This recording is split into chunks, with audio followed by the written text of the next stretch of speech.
While I usually review top-end phones here on C4E Tech, once in a while I come across a mid-range phone that's unique enough that I just have to try it out myself. So today we're going to be taking a look at one of the latest entrants into the overcrowded mid-range market here in India, the eLife E6 from Gionee. So in case this is your first time here or if you've just forgotten, my name's Ash and you're watching C4E Tech. Let's get started. So what makes the E6 unique? Well, for starters, the build. The unibody polycarbonate build of the E6, while not the most original in terms of design, feels premium.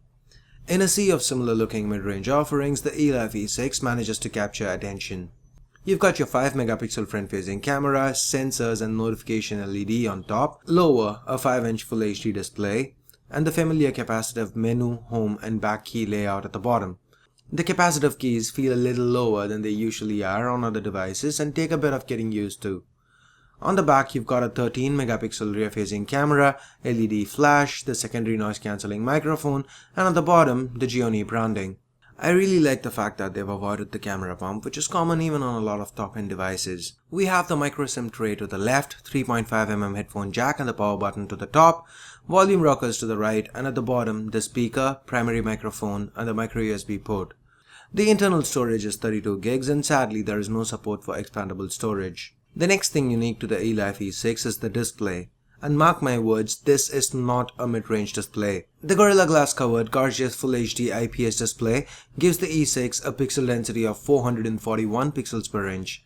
The use of OGS or One Glass Solution technology that involves fusing the display with the glass causes the icons to appear to float on screen and gets you possibly the best viewing angles on any device today. It even puts the display of some flagships to shame. Moving on to the specs, the eLife E6 is powered by the MediaTek MT-K6589T chipset. This houses 4 Cortex-A7 cores clocked at 1.5 GHz each, coupled with a PowerVR SGX544MP2 GPU and 2 gigs of RAM. Here's where the problem begins. The MediaTek 6589T chipset is just not equipped to handle 1080p displays. We've seen it struggle earlier on the Smice Pinnacle FHD and more recently on the Micromax Canvas Turbo, and sorry to say things are no different here with the eLife E6. With graphically intensive titles, the GPU struggles, frame rates drop and the game lags a little too often for the user to have a stable gaming experience. Things get worse when it comes to the user interface. Gone is the simple and elegant interface from the eLife E5. The E6 runs on Android 4.2.1 with Gionee's new custom Amigo UI on top. And this is a UI with a serious identity crisis. It kinda seems unsure on whether it's iOS or Android. There's a weather widget on the first home screen and that's about it. The UI doesn't support any other widgets or even an app drawer. Tap and hold an icon and you get the iOS-esque option to uninstall or rearrange icons. Even without the inherent lag issues, the UI feels a little too cumbersome to use.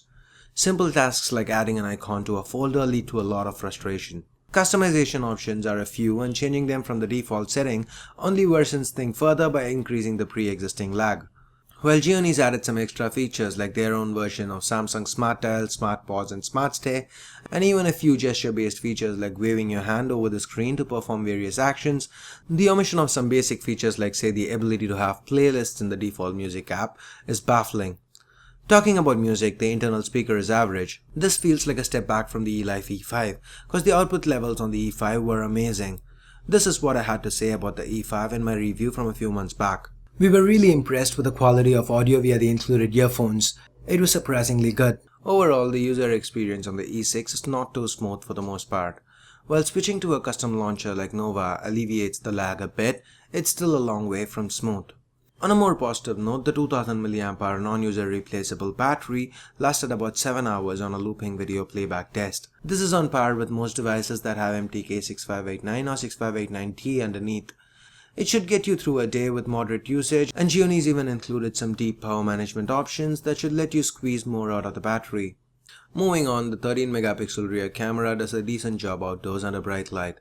Pictures are crisp, colors are natural with a decent amount of detail. Indoors, even under decent lighting, a lot of noise creeps in and it even has issues with exposure. The user interface is pretty straightforward though. You get a lot of modes and even a few filters. It's worth pointing out that there is a bit of shutter lag involved here though. Video capture with electronic image stabilization was pretty decent as well.